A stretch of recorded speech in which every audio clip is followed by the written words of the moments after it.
la Normandie. Une région aussi grande que la Belgique, abritant plus de 3 millions d'habitants et façonnée par près de 900 km de littoral.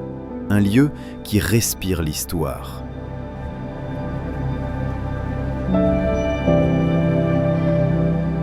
Entre les vagues de l'Atlantique et les vallées verdoyantes du nord de la France, nous découvrons aujourd'hui l'une des régions les plus sous-estimées d'Europe.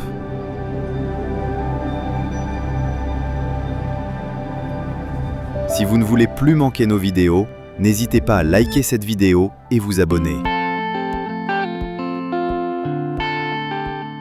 Nous commençons notre voyage au Mont Saint-Michel, l'un des lieux les plus fascinants d'Europe. Non seulement un chef-d'œuvre architectural, mais aussi un lieu de spectacle naturel dramatique. À marée haute, l'abbaye est complètement entourée d'eau. À marée basse, de vastes étendues de présalés se déploient jusqu'à l'horizon.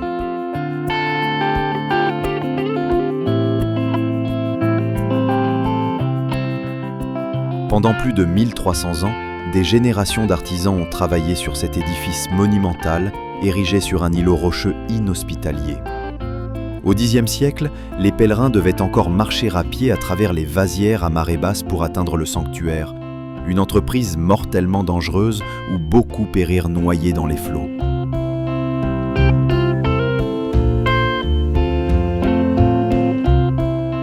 Aujourd'hui, ce site du patrimoine mondial de l'UNESCO compte parmi les attractions touristiques les plus visitées d'Europe et enchante chaque année des millions de visiteurs avec son atmosphère mystique entre ciel et mer.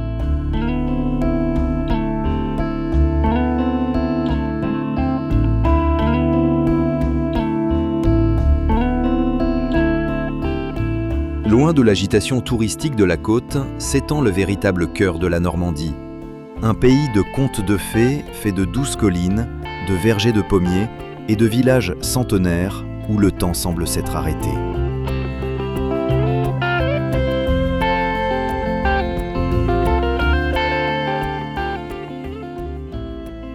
Giverny fut pendant 31 ans l'oasis créative de Claude Monet, où il créa ses célèbres peintures de nymphéas. Beaucoup d'entre elles, il les peignit même en souffrant de cataracte. L'artiste n'était pas seulement peintre, mais aussi un jardinier obsessionnel qui planifiait et entretenait méticuleusement chaque coin de son paradis. Paradoxalement, ce sont précisément les nymphéas, qui comptent aujourd'hui parmi ses œuvres les plus célèbres, qui lui causaient les plus grandes difficultés. Il les retravaillait sans cesse et s'inquiétait constamment de leur achèvement.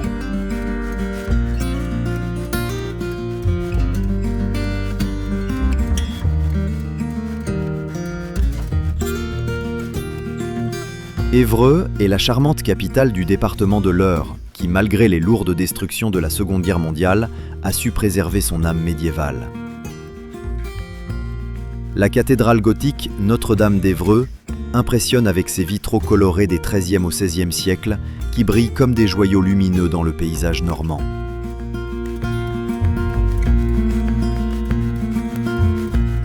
Stratégiquement située entre Paris et la côte, la ville servit pendant des siècles d'importants centres commerciaux pour les ducs normands.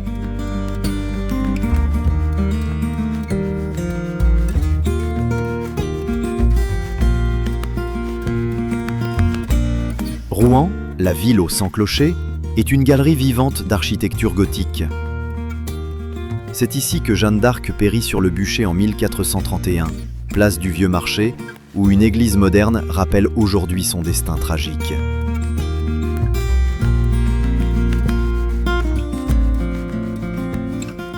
L'horloge astronomique Gros Horloge du XIVe siècle est l'une des plus anciennes horloges fonctionnelles de France et indique, outre l'heure, les phases lunaires et les jours de la semaine. Les maisons à colombage médiéval de la vieille ville sont si parfaitement conservées qu'elles ressemblent à un musée à ciel ouvert où la vie du Moyen-Âge est encore palpable.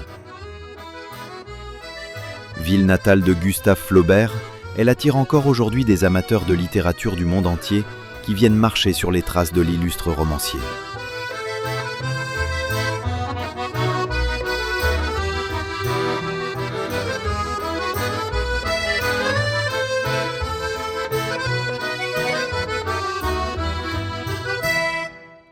Sur la côte d'Albâtre, la nature a créé un chef-d'œuvre au cours de millions d'années.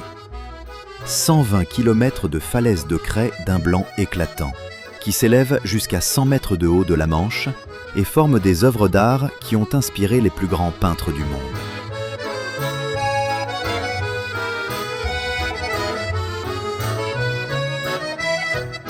Les falaises d'Étretat sont des œuvres d'art naturelles d'une telle perfection qu'elles attirèrent magiquement de nombreux artistes. Leurs peintures rendirent ce paysage côtier mondialement célèbre. Les célèbres formations rocheuses l'Aiguille et Porte d'Aval se sont formées sur des millions d'années par la force infatigable de l'Atlantique. La côte d'Albâtre doit sa couleur d'un blanc éclatant aux organismes marins fossilisés qui se sont accumulés au fond des mers pendant plus de 100 millions d'années. Encore aujourd'hui, on peut trouver des fossiles d'oursins et d'ammonites sur la plage à marée basse, témoins vivants d'une époque révolue depuis longtemps.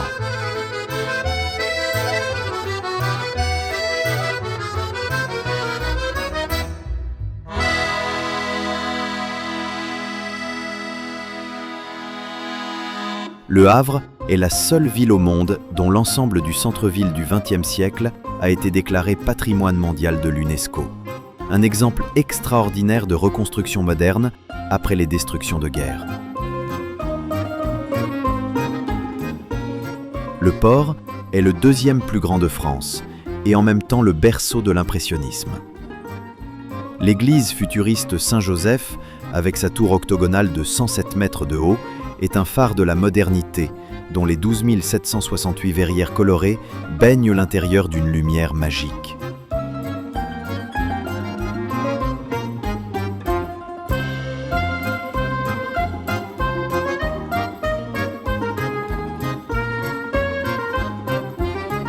De l'autre côté de l'estuaire se niche Honfleur, un joyau maritime dont le pittoresque port du Vieux Bassin est resté inchangé depuis le XVIIe siècle et compte, avec ses eaux miroirs et ses façades aux couleurs chatoyantes, parmi les motifs les plus photographiés de France.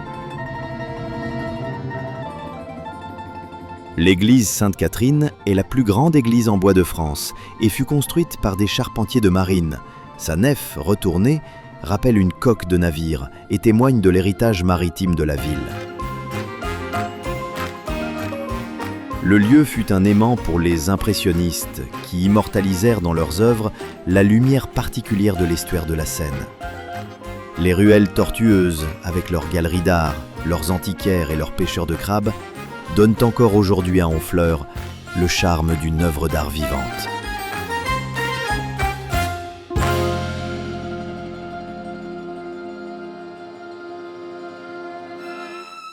La Côte Fleurie est le podium glamour de la Normandie, où depuis la Belle Époque, l'élégance rencontre la plage de sable fin et les stations balnéaires mondaines enchantent avec leurs promenades entre villas cossues et jardins fleuris à l'infini.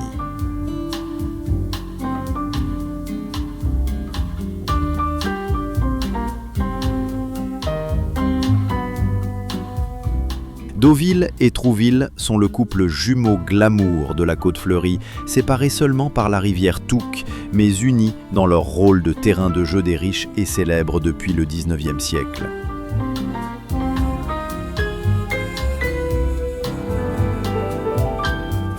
Deauville fut conçue comme la plage parisienne et attire avec son casino légendaire, ses cabines de plage colorées et la célèbre promenade des planches dont les 643 mètres de planches en bois accueillent depuis 1923 stars de cinéma et millionnaires.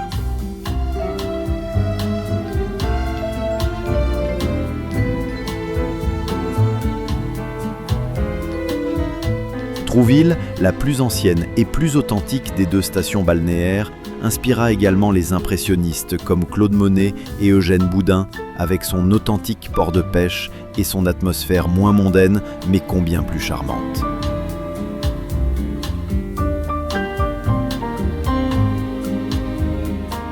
Les deux villes symbolisent parfaitement le grand écart normand entre tradition terre-à-terre et glamour cosmopolite.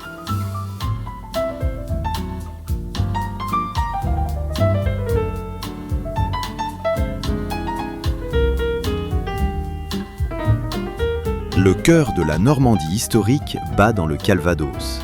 Cette région est un livre d'histoire vivant, fait de pierre.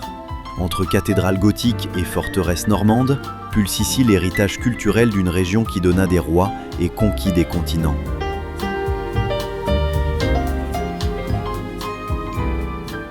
Caen était la résidence préférée de Guillaume le Conquérant, qui fit ériger ici 2 puissantes abbayes en pénitence pour son mariage consanguin, un aveu de culpabilité en pierre qui marque encore la ville aujourd'hui.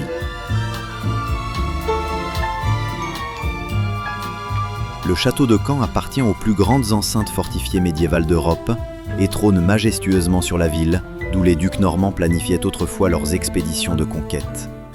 Malgré les lourdes destructions de la Seconde Guerre mondiale, lorsque la ville fut âprement disputée durant 74 jours, le centre historique rayonne aujourd'hui à nouveau dans son ancienne splendeur et unit habilement architecture médiévale et vie urbaine moderne.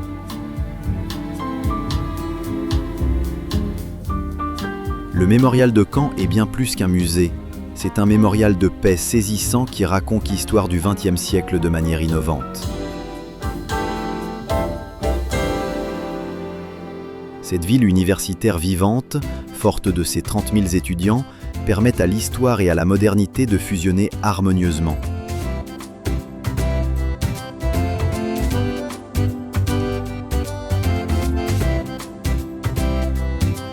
À l'ouest de Caen se dresse Bayeux, la perle intacte de la Normandie, qui, seule grande ville de la région, survécut indemne à la Seconde Guerre mondiale. Aujourd'hui, elle enchante avec sa vieille ville médiévale entièrement conservée. La célèbre tapisserie de Bayeux n'est en fait pas une tapisserie, mais une broderie de 70 mètres de long du XIe siècle qui raconte en 58 scènes la conquête normande de l'Angleterre. Une bande dessinée médiévale d'une valeur historique inestimable. La cathédrale gothique impressionne avec son mélange harmonieux d'éléments romans et gothiques.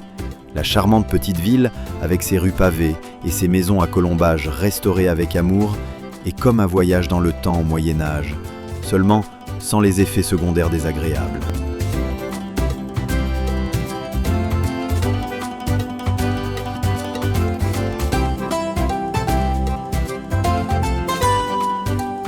Continuons vers les plages du débarquement sur la côte de Nacre. Sur ces 80 km de littoral s'écrivit l'histoire mondiale dans le sable et le sang. La côte de Nacre est une terre sacrée où le 6 juin 1944, plus de 150 000 soldats alliés débarquèrent et posèrent les fondations de la libération de l'Europe.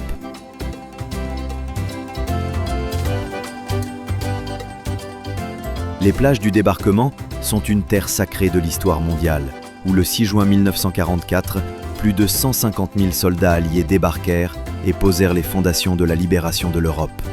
La plus grande attaque navale de tous les temps sur seulement 80 km de littoral. Chacune des 5 plages raconte sa propre histoire dramatique. Omaha Beach était l'enfer sur terre, avec plus de 2000 pertes, tandis qu'Utah Beach fut prise presque sans combat grâce à une erreur de navigation.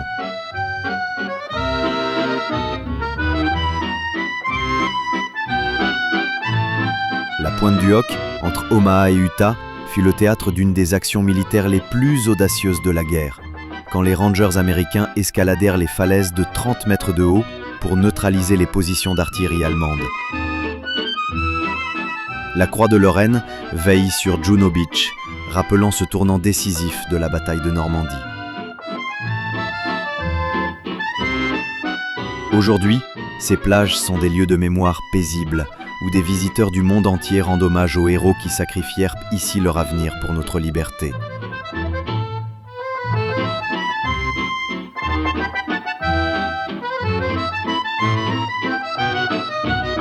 À l'ouest de Juno Beach se dresse Arromanches-les-Bains, une merveille technique de la Seconde Guerre mondiale, où les Alliés érigèrent en seulement 4 jours un port artificiel complet.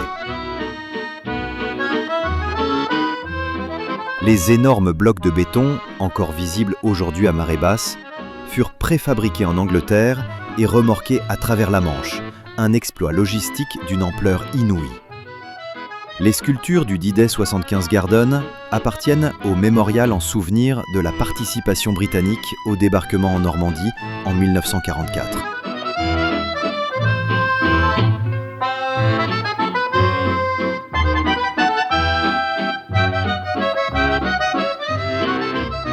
Loin des attractions connues se cachent en Normandie d'innombrables perles.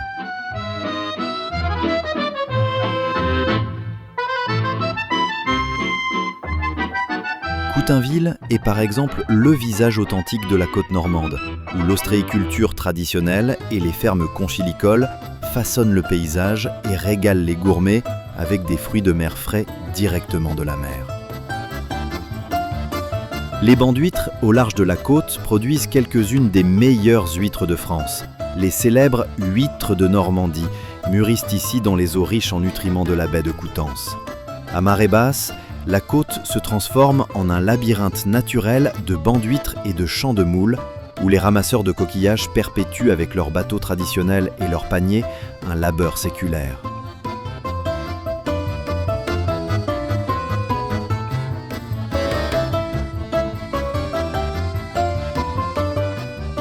Au cœur du sud normand se niche Alençon, la capitale mondiale de la dentelle et foyer du point d'Alençon, un art de la dentelle si précieux qu'il était appelé reine des dentelles et dentelle des reines, et était même porté à la cour de Versailles.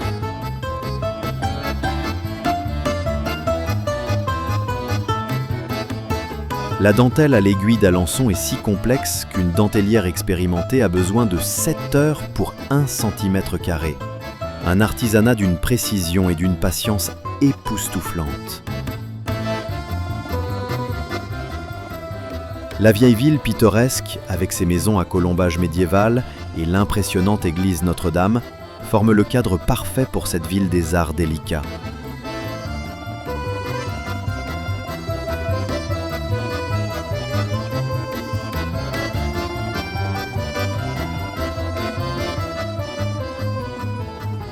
La Normandie est une terre où le temps semble s'écouler plus lentement et chaque regard pourrait être un tableau. La Normandie recèle bien d'autres paysages, tissés de contrastes et d'harmonie. La région n'est pas seulement un décor, mais une expérience pour tous les sens. Quiconque visite la Normandie ne voyage pas seulement à travers une région de France, mais à travers un fragment d'âme européenne.